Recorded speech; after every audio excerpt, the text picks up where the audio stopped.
You're not going to find the answers in a web search. You're going to find them by listening to your body, living mindfully in your body and intentionally, and paying attention to the world around you, the natural world around you. Welcome to the Wise Traditions Podcast, sponsored by the Weston A. Price Foundation for Wise Traditions in Food, Farming, and the Healing Arts. We are your source for scientific knowledge and traditional wisdom to help you achieve optimal health. I'm your host, Hilda Labrada Gore. This is episode 34, and my guest is Razi Berry. Razi is awesome. She has a powerful story about her comeback from fibromyalgia, fatigue, and pain. She's also the founder and publisher of the award-winning journal, the Naturopathic Doctor News and Review. You're going to love Razi's personality and the important information she imparts in today's show. Wise Traditions is supported by VitaClay Multi-Cookers. Ancient nutrition meets modern innovation. More at vitaclaychef.com. And listeners like you, we really appreciate your support and could not stay on the air without you. Thank you so much. And now, on to the program. Welcome to Wise Traditions, Razi. Oh, thank you, Hilda. It's great to be here. I'm just such a fan of the work that you do, and the principles of Weston A. Price and Sally Fallon and even Mary Enig's works just have had such a tremendous effect on my health. Oh, I'm so glad to hear it. Well, let's start with that. Let's start with your health. I understand when you were in your 20s, you said you felt like a wind-up doll that constantly needed winding. Tell us about that. That's the best and most honest language that I could use to describe how I was feeling when I was first diagnosed with fibromyalgia. The diagnosis came later because back 15 and more years ago when I was first diagnosed, there really wasn't a real medical diagnosis for fibromyalgia, but I really felt like I had no energy and I couldn't sleep. And it was this constant fatigue and body pain. And the fatigue was so much deeper than just the kind of fatigue you have when you're tired, maybe when you haven't gotten enough sleep. It was just a cellular fatigue that I couldn't overcome. And that is exactly how I felt, like a wind-up doll that just was never wound all the way. I had a period of time in my late teens and early 20s where I became a vegan. It was really trendy, and I had read this book called Fit for Life that was about food combining. Oh. And that was sort of a dangerous book for me to read back then because I started cutting out a lot of the foods that are really important to health. So I was eating mostly just fruits and raw vegetables, fruits and salads. Mm-hmm. And for quite a few years, I thought that I was really doing something good for my body. And I think that wasn't the only reason that I, fell with fibromyalgia, but I think definitely missing a lot of those nutrients had, a really large part to do with it. And even the fertility issues that I had later on too. I think it really took some time through eating more traditional foods and kind of listening to my body and adhering more to nature to really build my body up. So I was able to overcome the fibromyalgia, and, I now have 2 healthy, beautiful daughters. But no medical professional pointed this out to you. You realized yourself there might be a connection between how you were feeling and what you were eating. Yes, I just got tired of being tired. And so there were many other things that came into play. I had to pay attention to my sleep and eliminating caffeine and starting to exercise and paying attention to relationships and my emotional life. But yes, it was on my own that I started to look deeper, and I found some of the principles of naturopathic medicine and principles of Dr. Price. And that's when I started, including more traditional and healthier foods into my diet and just living, more adherence to nature in general. Because when we're busy and we're just so inundated with information and we're so connected electronically, we lose the ability to really, I think, feel our body and listen to what different sensations mean in our body and different types of hunger and even different thought patterns. And I think when we kind of step away from all the noise and really start to listen, we see the wisdom in these traditions and how they're just part of nature, and we are natural. We're natural beings. It's about getting in tune with who you are and not just listening to what the advertisements are telling us, right? Exactly. And it's hard. There's a lot of information out there. And as you know, Hilda, you could probably Google anything and find, advocacy for it or find something against it. So you could take veganism and search for it and find many things against it and many things for it. So the answers really aren't there. You're not going to find the answers in a web search. You're going to find them by listening to your body, living mindfully in your body and intentionally, and paying attention to the world around you, the natural world around you, because we don't live in a vacuum. We try to pretend that we do. Mm-hmm. And we kind of get on this little conveyor belt of life, and it's really not true. It's an illusion, and our health suffers for it. So how is it that you came across the naturopathic doctor information? Well, when this all happened to me, there really wasn't that much online. So I sought out books mostly and decided that I was going to be my own health detective. When doctors told me that the best I could do was file for disability, and I was 25 years old, that's just not... What? Yes, that is not this, the death sentence that I wanted for my life. I didn't want to just be on a bunch of pharmaceuticals and get some government disability check. Like, I wanted to live. I wanted to live. And so, I started to understand this sort of reductionist model. I started to really see modern medicine as very reductionist and mechanical. And so I started to look for alternatives. And first I found some alternative medicine, but even that was still really just, instead of writing me a prescription, they would hand me a bottle of supplements, which is still not really nature. It's a few steps ahead. But I actually had to travel out of state to find a doctor who would actually listen to me and believe my symptoms and not tell me that it was all in my head. And I started to get some help. But when I came back home here, I live in Scottsdale, Arizona, I was looking for continued care, and that's when I found naturopathic medicine. And the principles of naturopathic medicine really began with the early vitalist movement.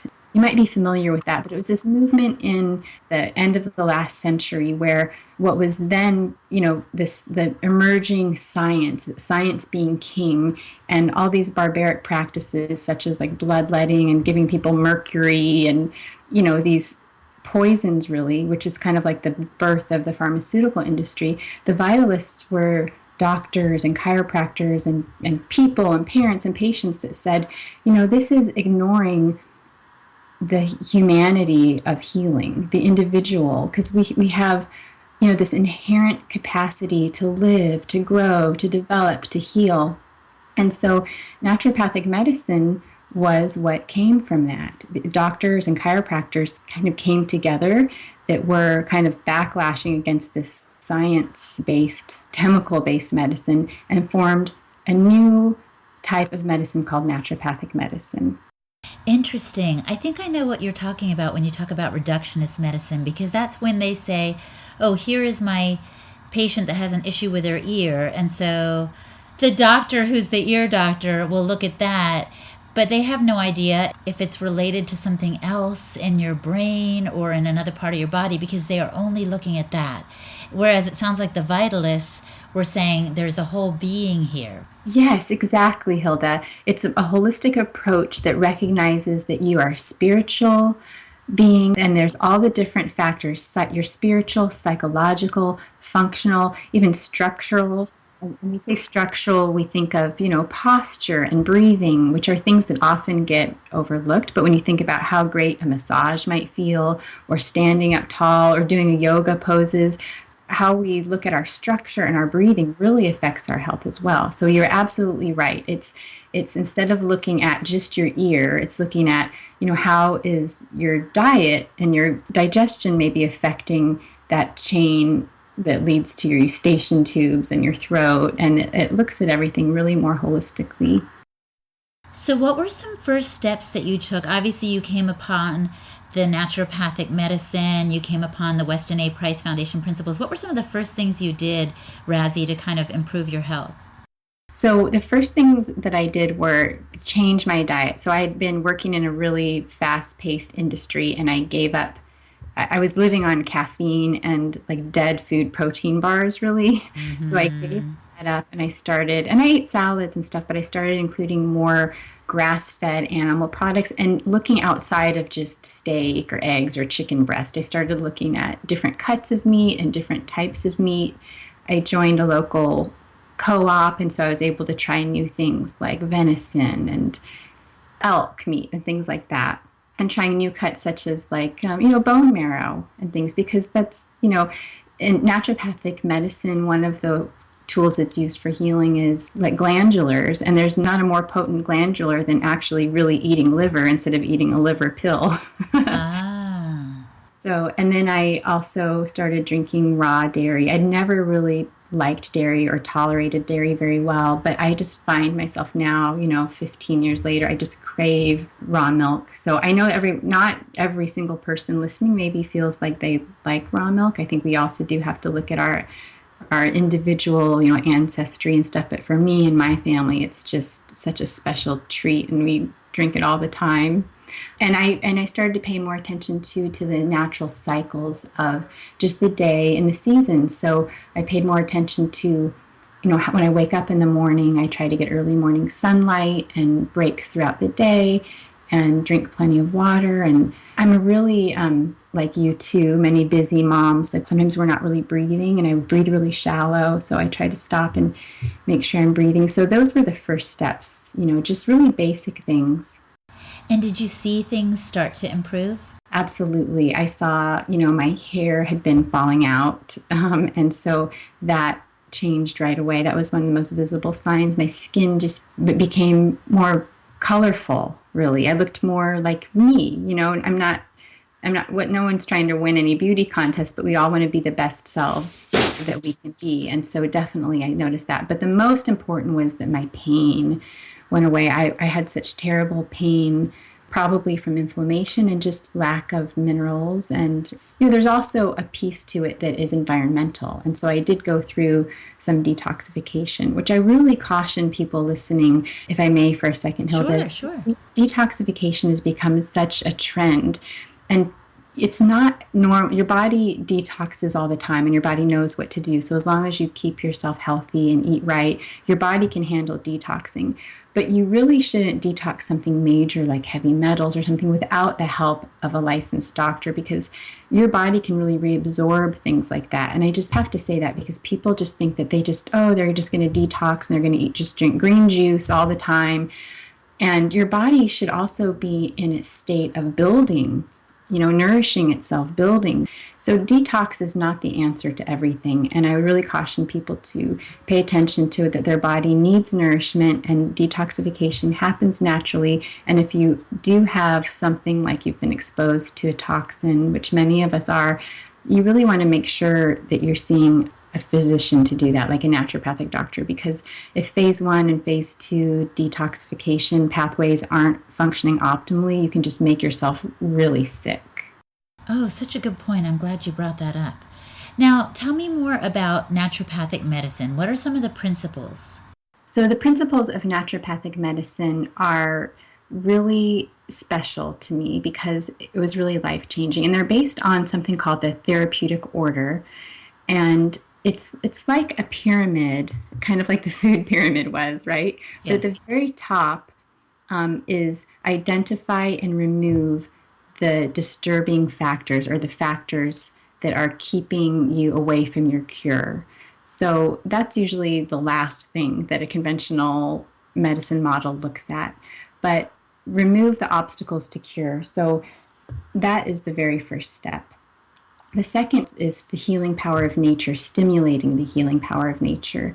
And this is not through just handing a supplement to someone. That's what I love about this, Hilda, is that comes much, much later. To stimulate the healing power of nature is through low force methods, such as, getting enough sunlight, proper breathing, maybe homeopathy or acupuncture, and also temperature. We tend to be really afraid of body temperature, but body temperature is so important to our health. And to stop a fever really suppresses your immune system. And so constitutional hydrotherapy, are you familiar with that, Hilda, hydrotherapy? No, not at all. So hydrotherapy is a beautiful therapy that uses water and temperature to help heal your body, and even when it needs to detox. And so different ways of doing hydrotherapy are hot and cold showers that you alternate hot and cold, which creates kind of this like lymphatic pump through your lymphatic system and helps your body, it helps stimulate your organs and stimulate your circulation and help your body if it's sluggish, like your liver is sluggish or your kidneys in detoxification.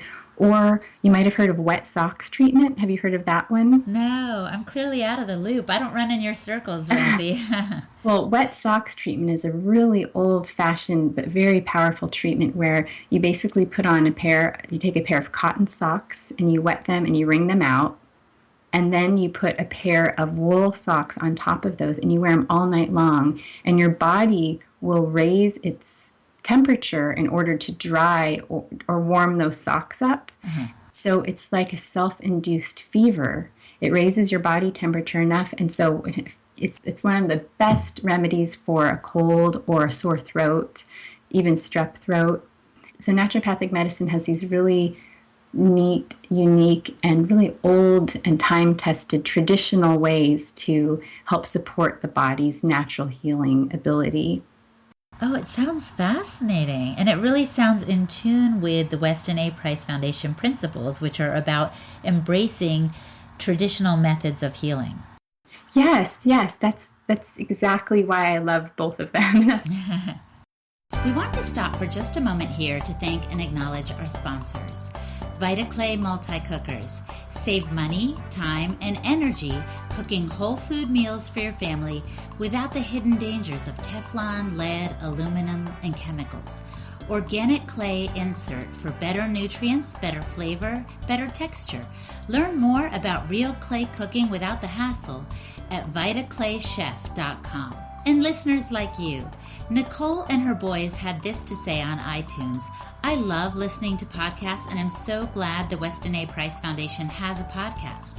I have listened to all of the episodes and enjoy each one as they bring great information in a format that fits my busy life. As a mom of many children, I am hungry for more information on ways to help them and myself avoid the modern diseases that plague our culture.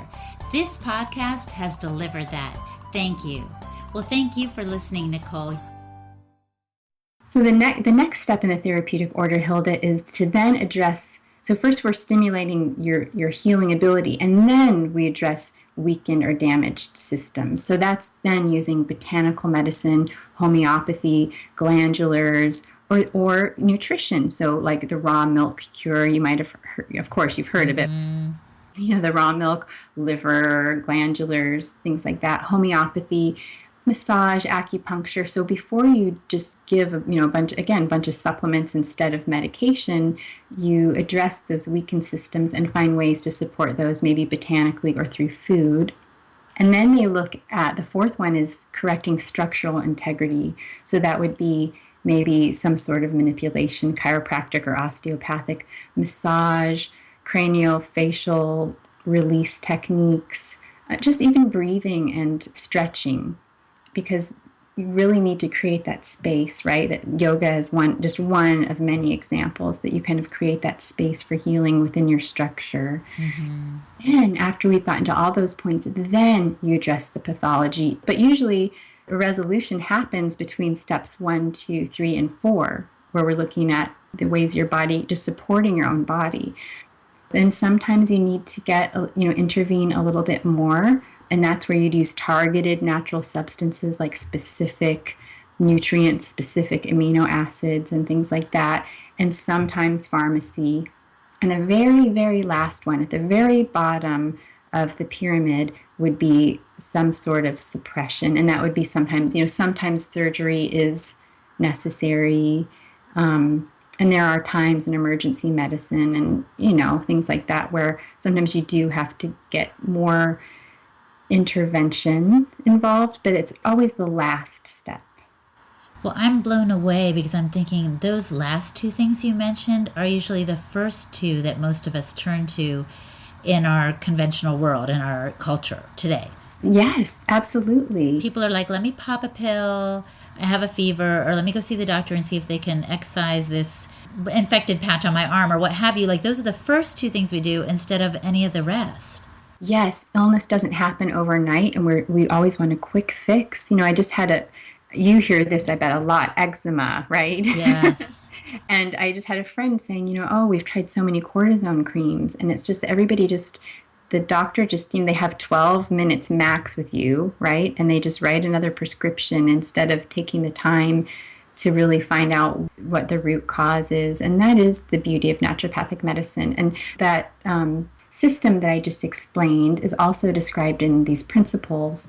Just real quickly, the healing power of nature, identify and treat the cause, first do no harm, which Hilda, I think that might be one of my favorites. That's attributed to Hippocrates, I believe. But, there is no such thing as a side effect. I learned when I interviewed Bruce Lipton for the Cancer Prevention Summit, there are only effects. So we have to look at that very carefully. Isn't that wonderful? There are no side effects. There are only effects. It's amazing. I'm writing it down right now. I had never heard that before. That makes so much sense. Why do we call it a side effect? It is an effect. I know, and I feel like that we have been kind of programmed to believe that if we take this certain pill, let's say it's for heart disease, that this pill somehow magically knows to go just to your heart and do what to do without thinking that it's going through, it's pumping through your heart, through the blood, it's going to every cell in your body. And that's another thing about naturopathic medicine. And the next principle is doctor is teacher. So the doctor's job is really to teach you how to do all these things we just talked about, and then to treat the whole person instead of, as we talked about, just looking at their ear for an earache. And lastly, prevention. Prevention is the best cure. Prevention is really what we should always focus on. Right, right. Yes, our goal is to put the hospitals out of business. Yes, and keep the farmers busy. Exactly. I think we can do that if we keep emphasizing some of these naturopathic approaches. Well, let's go back to the eczema for just a second, Okay. Razi, because I saw a friend of mine post on Facebook that her 10-year-old or 11-year-old has been dealing with it his whole life, and my heart just broke. Mm-hmm. What would you suggest for someone like that? Like, how would that be addressed by a naturopath?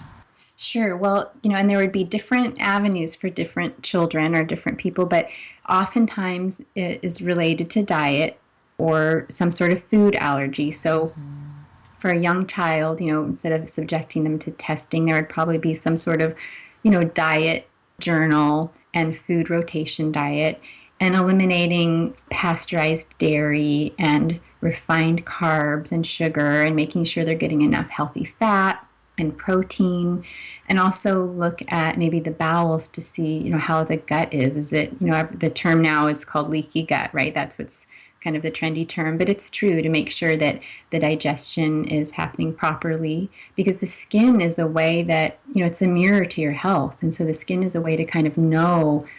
It's a beautiful system that we can look at our skin and give us some clues to what's happening on the inside. And Razi, you've learned all this not because you've studied to be a naturopath yourself, but because you are the publisher of the Naturopathic Doctor News and Review. Is that correct? Yes, and thank you for asking that, Hilda. I appreciate that. After my healing journey, I just really wanted to, it's almost evangelical, like when you see a movie that you love and it touches your heart, or read a book and you want to tell everyone about it, like Nourishing Traditions. Yeah. That's what I became. That's what really touched my heart, is I wanted more people to know that healing is possible.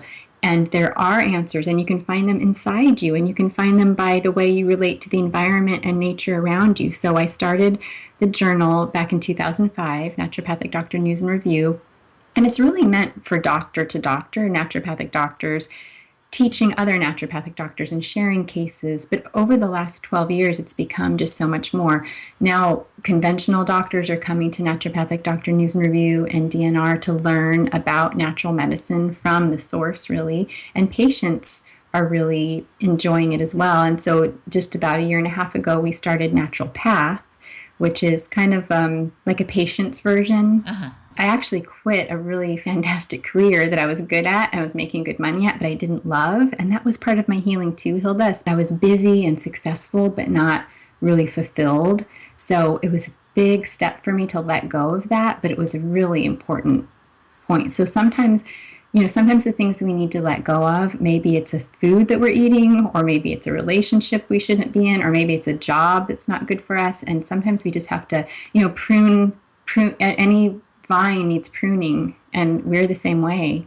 Well, I've taken so many notes, Razi, because I'm like, this is awesome. You've had a lot of great insights, and I imagine not only have you gotten to apply them to your own life, and through these magazines and different resources you provide them for others, but with your own kids, you've gotten to do it too, right? Yes, I feel so grateful for that. I homeschool my daughters, and it's really wonderful because I'd had them in school for 1 year, and I'm not against school. I went through school, and I think I turned out okay.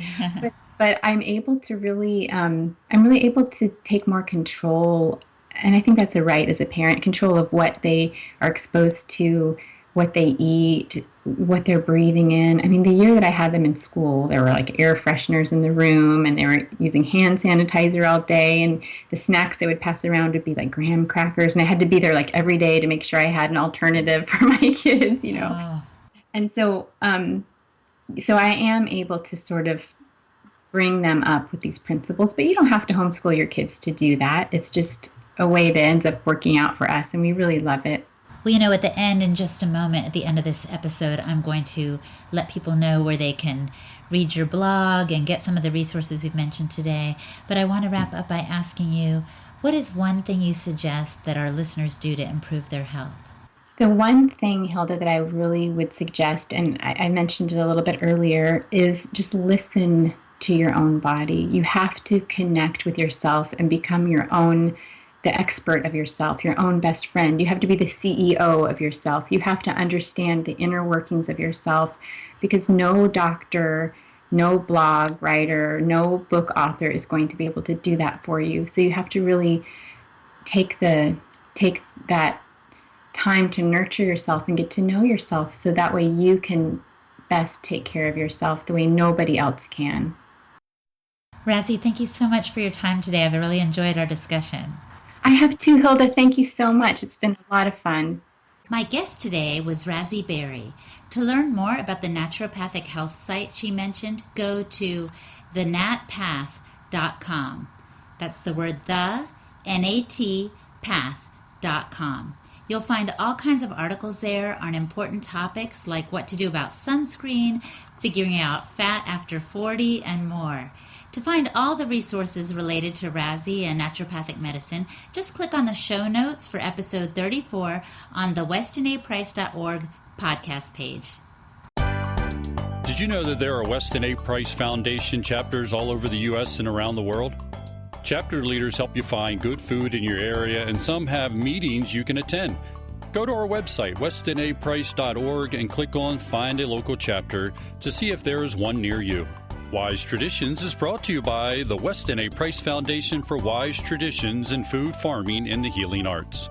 The content of this podcast is provided for informational purposes only and is not intended as a substitute for medical advice.